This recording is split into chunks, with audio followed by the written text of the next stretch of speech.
Hidup bukan panggung indah dengan cahaya yang selalu terang. Ada orang-orang yang hidupnya pernah remuk, jatuh tanpa pegangan, disayat waktu dan dibakar kenyataan. Mereka pernah berdiri di titik nadir, ketika malam terasa lebih panjang dari seharusnya dan pagi datang dengan wajah muram. Tapi justru dari sana tumbuh sejenis kekuatan yang tak bisa dibeli, tak bisa ditiru, dan tak mungkin dimiliki oleh mereka yang hidupnya mulus-mulus saja. Penderitaan memang tidak enak, tapi ada satu hal yang lebih buruk dari penderitaan itu sendiri: menyerah. Seseorang yang pernah dihancurkan oleh hidup, ditinggal saat butuh, diludahi saat setia, jatuh berkali-kali, namun tidak berubah menjadi pahit atau hancur. Orang semacam ini bukan cuma tangguh, tapi punya kekuatan batin yang tidak dimiliki kebanyakan manusia. Dia tidak keras kepala, tidak juga berhati beku, tapi ia telah melewati sesuatu yang membuatnya punya kedalaman, keteguhan, dan keheningan yang tidak bisa dibeli oleh kemewahan atau gelar. Dari luka, mereka tumbuh jadi jenis manusia yang berbeda, lebih tenang, lebih dalam, dan lebih kuat. Berikut ini adalah beberapa kekuatan yang hanya bisa muncul dari jiwa yang pernah retak dan kemudian disusun ulang. 1. Kemandirian emosional. Orang yang pernah disakiti berhenti berharap bahwa kebahagiaannya datang dari luar. Ia tahu bahwa cinta, pengakuan, atau validasi bisa datang dan pergi kapan saja. Maka ia mulai membangun rumah dalam dirinya sendiri. Rumah yang tenang, kokoh, dan tidak bergantung pada siapapun untuk tetap berdiri. Kemandirian emosional bukan berarti ia dingin atau tidak butuh siapa-siapa, tapi ia tidak lagi menjadikan orang lain sebagai pusat hidupnya.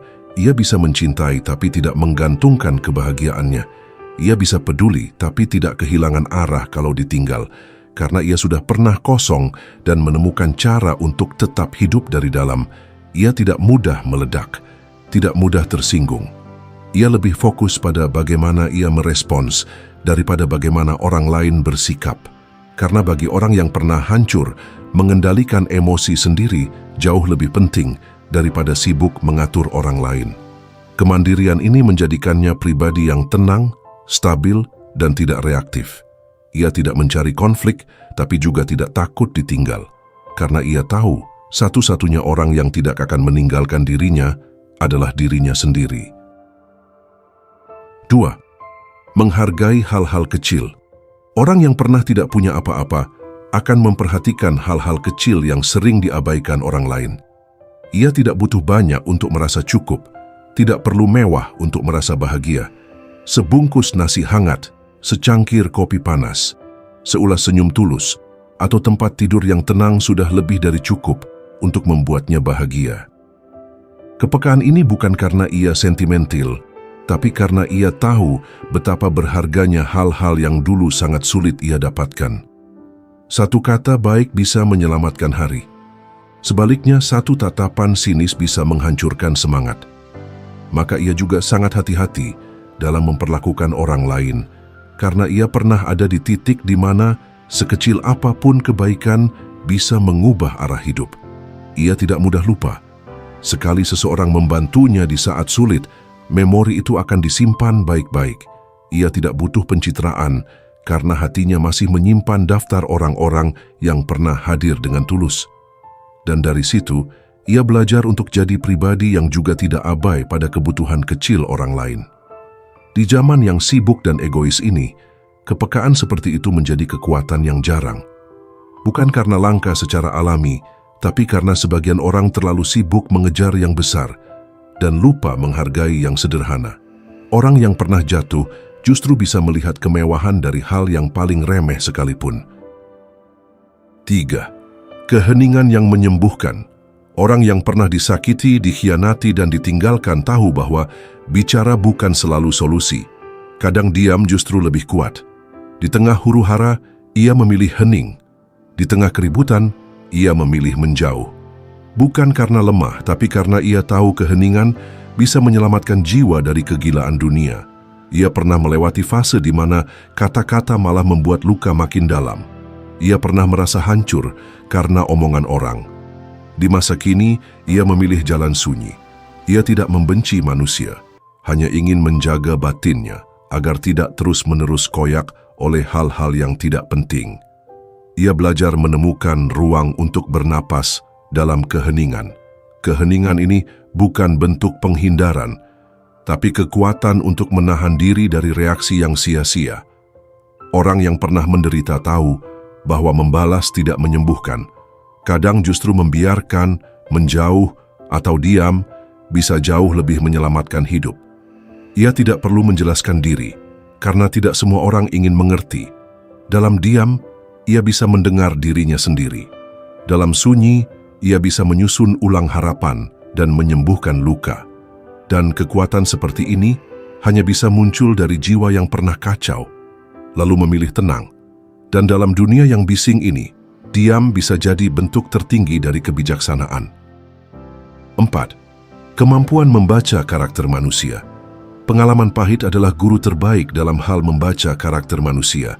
Orang yang pernah dikhianati, disakiti, atau dipermainkan akan mengembangkan intuisi yang tajam terhadap sifat asli seseorang.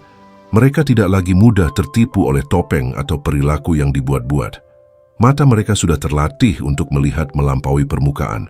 Kemampuan ini berkembang karena mereka pernah mengalami konsekuensi dari salah menilai orang.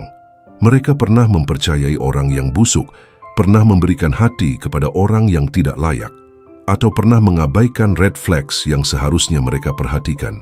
Pengalaman pahit ini meninggalkan jejak berupa kepekaan yang luar biasa terhadap ketidakkonsistenan perilaku manusia.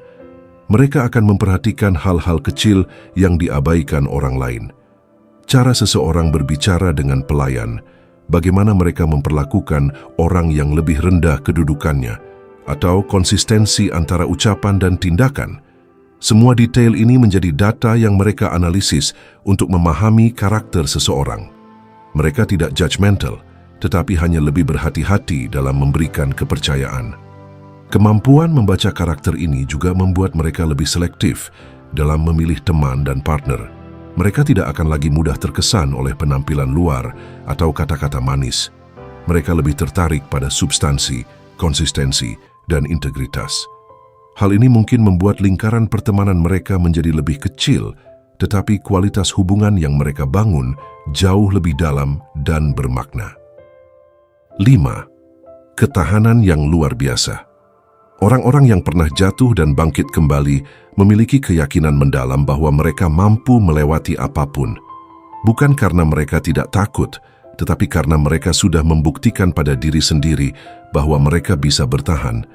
Setiap kali menghadapi tantangan baru, mereka memiliki referensi internal yang kuat. Aku pernah melewati yang lebih buruk dari ini. Resiliensi ini tidak sama dengan keras kepala atau penyangkalan. Mereka tetap merasakan sakit, kecewa, dan frustrasi seperti orang lain. Perbedaannya adalah mereka tidak tenggelam dalam perasaan tersebut. Mereka sudah belajar bahwa perasaan buruk itu sementara dan ada cara untuk melewatinya. Pengalaman telah mengajarkan mereka bahwa setiap badai pasti akan berlalu. Ketika menghadapi kegagalan, mereka tidak melihatnya sebagai akhir. Mereka melihatnya sebagai bagian dari proses.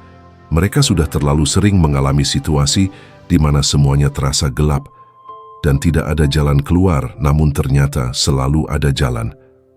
Kepercayaan ini tidak datang dari optimisme buta, tetapi dari pengalaman empiris yang telah mereka jalani. Ketahanan mereka juga tercermin dalam cara mereka menghadapi masalah. Alih-alih panik atau menyerah, mereka akan tenang dan fokus mencari solusi. Mereka sudah terbiasa dengan situasi sulit sehingga tidak mudah runtuh. Mereka tahu bahwa kepanikan hanya akan memperburuk situasi, sementara ketenangan akan membuka jalan keluar yang tidak terlihat sebelumnya. 6. Ketulusan dalam kebaikan. Orang yang pernah kekurangan tahu betapa besar arti kebaikan kecil. Maka ketika ia akhirnya punya sesuatu, ia berbagi tanpa harus diumumkan. Ketulusannya tidak butuh sorotan. Ia membantu, lalu pergi. Ia memberi, lalu diam. Ia tidak perlu tepuk tangan untuk merasa berharga. Ketulusan ini tidak lahir dari ajaran moral atau perintah agama semata, tapi dari pengalaman pahit. Ia pernah menanti uluran tangan yang tidak pernah datang. Maka kini, jika ada orang lain yang terjatuh, ia tidak akan membiarkannya sendirian. Ia tidak sibuk menanyakan asal-usul atau pantas tidaknya seseorang dibantu. Ia tahu rasa sakit, tidak pernah minta izin untuk datang. Ia tidak sibuk mencatat kebaikan yang ia lakukan. Tidak ada rasa ingin diingat. Ia melakukan kebaikan bukan karena pamrih, tapi karena ada bagian dalam dirinya yang merasa damai jika bisa meringankan beban orang lain. Dan damai itu cukup sebagai hadiah.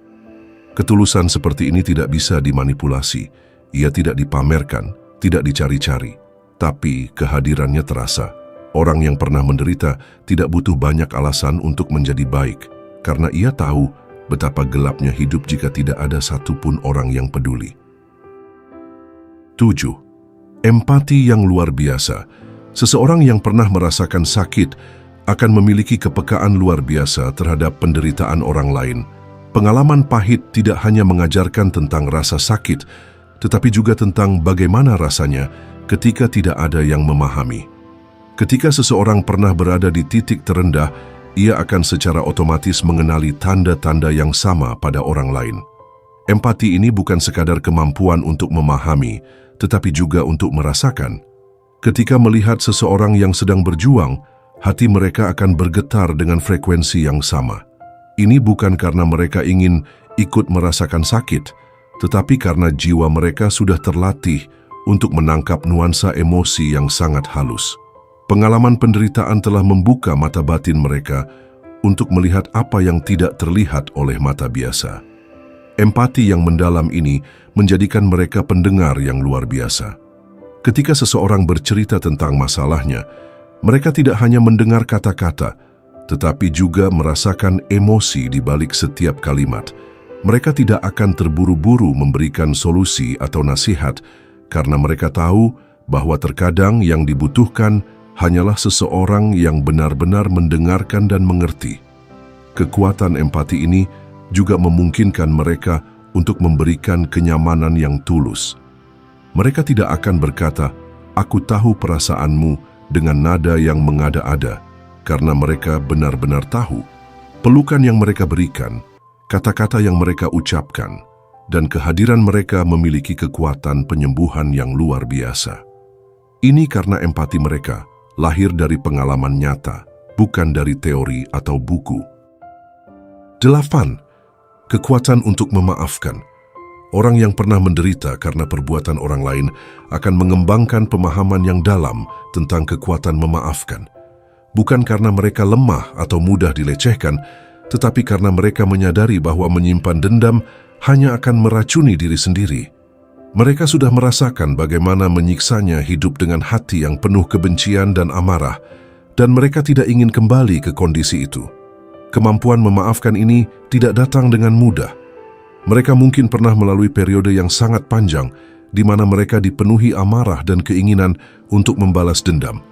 Namun, melalui proses yang panjang dan menyakitkan, mereka akhirnya paham bahwa memaafkan adalah hadiah yang mereka berikan untuk diri sendiri, bukan untuk orang yang menyakiti mereka. Memaafkan tidak sama dengan melupakan atau membenarkan perbuatan yang salah. Memaafkan adalah proses membebaskan diri dari belenggu emosi negatif yang mengikat. Mereka bisa memaafkan tanpa harus menjalin hubungan kembali dengan orang yang menyakiti mereka. Mereka bisa memaafkan sambil tetap melindungi diri dari kemungkinan disakiti lagi. Kekuatan untuk memaafkan juga membuat mereka menjadi lebih compassionate terhadap kelemahan manusia.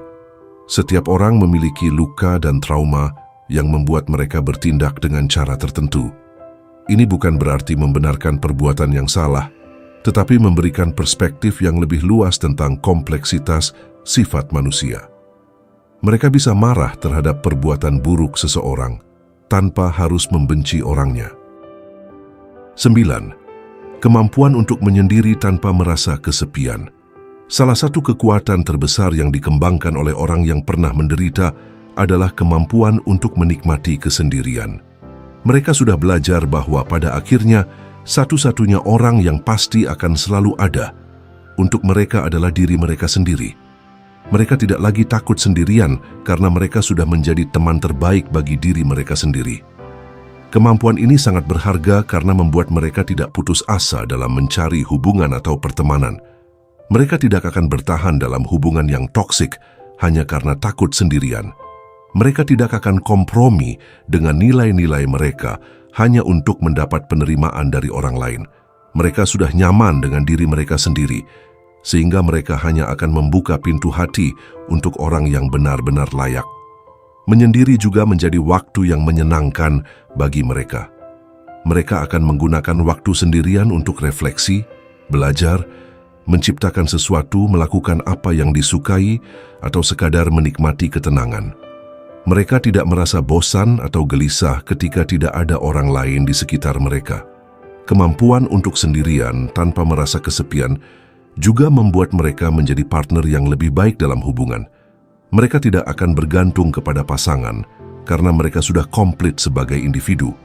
Mereka akan masuk ke dalam hubungan karena mereka ingin berbagi kebahagiaan, bukan karena mereka membutuhkan seseorang untuk melengkapi kekurangan mereka. 10. Kekuatan untuk menjadi diri sendiri sepenuhnya. Setelah lama mencoba menjadi apa yang diharapkan orang lain dan gagal, seseorang akhirnya memilih jadi dirinya sendiri. Bukan karena egois, tapi karena lelah memakai topeng yang tak pernah pas.